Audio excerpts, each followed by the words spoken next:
বছরের 12ই মে নির্বাহী আদেশ এবং সন্ত্রাস দমন আইন সংশোধন করে আওয়ামী লীগের কার্যক্রম নিষিদ্ধ করেছিল বাংলাদেশের অন্তর্বর্তী সরকার। এরপর নির্বাচন কমিশন দলটির প্রতীক স্থগিত করে।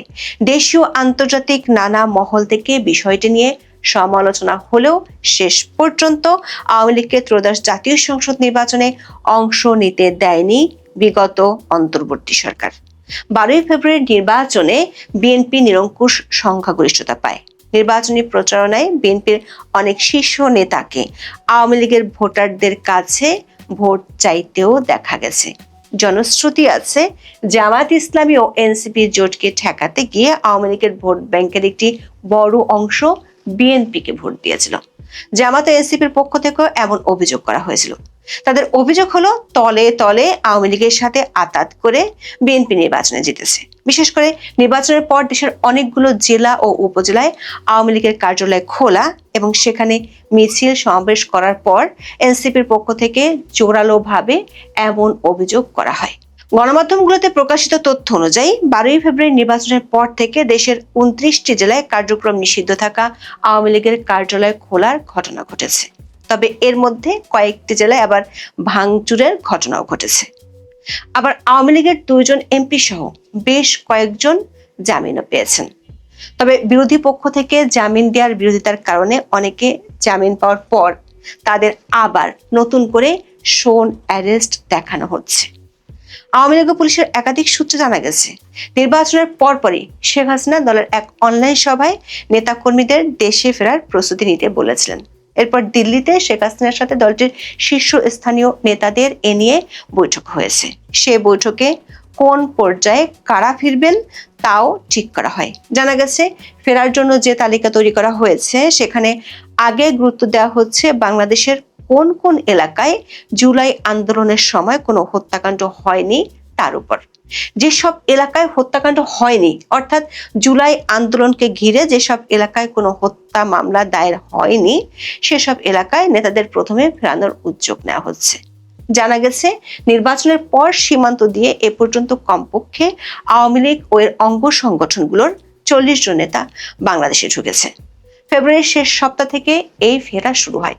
কুমিল্লা ও সিলেট সীমান্ত দিয়ে বেশিরভাগ নেতা দেশে এসেছে বলে জানা গেছে প্রথম লটে দলটির মাঝারি সারির নেতারাই বেশি বাংলাদেশে এসেছে।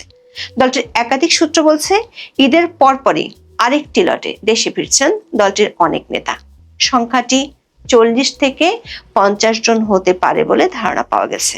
এদের বেশিরভাগ বিভিন্ন পৌরসভা ও উপজেলা চেয়ারম্যান এবং ছাত্রলীগের পদাধিকারী নেতা। এদের পর এই গ্রুপটি দিল্লিতে অবস্থানরত দলটির সভানেত্রী শেখ হাসিনার সাথে সাক্ষাৎ করবেন। সাক্ষাৎ শেষে তারা সীমান্ত দিয়ে দেশে ফিরবেন। জানা গেছে, আওয়ামী লীগের শীর্ষস্থানীয় 4 জন নেতা ভারতে বিষয়টির সমন্বয় করছেন। এই 4 জনই আওয়ামী লীগ সরকারের মন্ত্রী ছিলেন। ইতিমধ্যে তারা দ্বিতীয় পর্যায়ে যারা ফিরবেন তাদের তালিকা চূড়ান্ত করেছেন। তবে দেশে ফেরার ক্ষেত্রে নেতাদের বিশেষ কিছু নির্দেশনা দেওয়া হয়েছে বলে জানিয়েছেন আওয়ামী লীগের এক নেতা। তবে নিরাপত্তার স্বার্থে তিনি নাম প্রকাশ করতে চাননি। দলীয় নেতাদের ফেরানোর পাশাপাশি আন্তর্জাতিক মহলেও তোড়জোড় শুরু করেছে আওয়ামী লীগ। ইতিমধ্যে দলটির শীর্ষস্থানীয় পর্যায় থেকে জাতিসংঘ, কমনওয়েলথ এবং ইউরোপীয় ইউনিয়নের সাথে যোগাযোগ করা হয়েছে। সোমবার ইউরোপিয়ান পার্লামেন্টের সদস্যদের সঙ্গে এক অনলাইন সভায় আওয়ামী লীগের উপর অবৈধ নিষেধাজ্ঞা প্রত্যাহারের দাবি জানানো হয়েছে। এক্ষেত্রে ইউরোপিয়ান পার্লামেন্টের হস্তক্ষেপও দাবি করা হয়েছে। ইউরোপিয়ান পার্লামেন্ট সদস্য ইয়োহান ড্যানিয়েলসন এবং এভিন ইঞ্চির সঙ্গে এই অনলাইন সভায় কথা হয় আওয়ামী লীগ নেতাদের। নির্বাচনের আগে 2 দফায় কমনওয়েলথ মহাসচিব বৈঠক করেছিলেন শেখ হাসিনার ছেলে সজীব ওয়াজেদ জয়ের সাথে। তবে কোন প্রক্রিয়ায় আওয়ামী লীগের কার্যক্রমের উপর নিষেধাজ্ঞা তোলার দাবিটি উপস্থাপন করা হবে সেটি নিয়ে এখনো নিশ্চিত নয় দলটির নেতারা। তারা কি আইনি প্রক্রিয়া আগাবে নাকি সরকার নিষেধাজ্ঞা তোলার জন্য অপেক্ষা করবে সেটি নিয়ে পরিষ্কার কোনো ধারণা পাওয়া যায়নি দলটির নেতাদের কাছ থেকে। এদিকে বিএনপি মহাসচিব ও স্থানীয় সরকার মন্ত্রী মির্জা ফখরুল ইসলাম আলমগীর আওয়ামী লীগের রাজনৈতিক কার্যক্রমে নিষেধাজ্ঞা প্রসঙ্গে বলেছেন, আওয়ামী লীগের কার্যক্রম নিষিদ্ধ আছে, বন্ধ থাকবে। বাকি যারা আছে তারা কাজ করবে, করছেও। বুধবার রাতে রাজধানীর গুলশানে বিএনপির চেয়ারম্যান তারেক রহমানের কার্যালয়ে সাংবাদিকদের সঙ্গে মতবিনিময় করেন মির্জা ফখরুল। সেখানে সাংবাদিকদের এক প্রশ্নের জবাবে তিনি একথা বলেন। আওয়ামী লীগের কার্যক্রম সম্পর্কে মির্জা ফখরুল ইসলাম আলমগীর বলেন, এরা হঠাৎ করে বেরিয়ে আসে, এগুলোকে খুব বেশি গুরুত্ব দেওয়ার কিছু আছে বলে আমি মনে করি না। আমি যেটা মনে করি, পলিটিক্সটাকে চলতে দিন। Let politics move in its own way, let democracy move in its own way. বিচ্ছিন্নভাবে কোনো কিছুকে দেখে রাজনীতিকে বন্ধ করে, গণতন্ত্রকে আটকে দিয়ে, পথ বন্ধ করে দিয়ে লেট ইট মুভ, কাজ করুক না। মির্জা ফখরুল বলেন, যেহেতু এখন আওয়ামী লীগের কার্যক্রম নিষিদ্ধ আছে, বন্ধ থাকবে, বাকিরা যারা আছে তারা কাজ করবে, করছেও।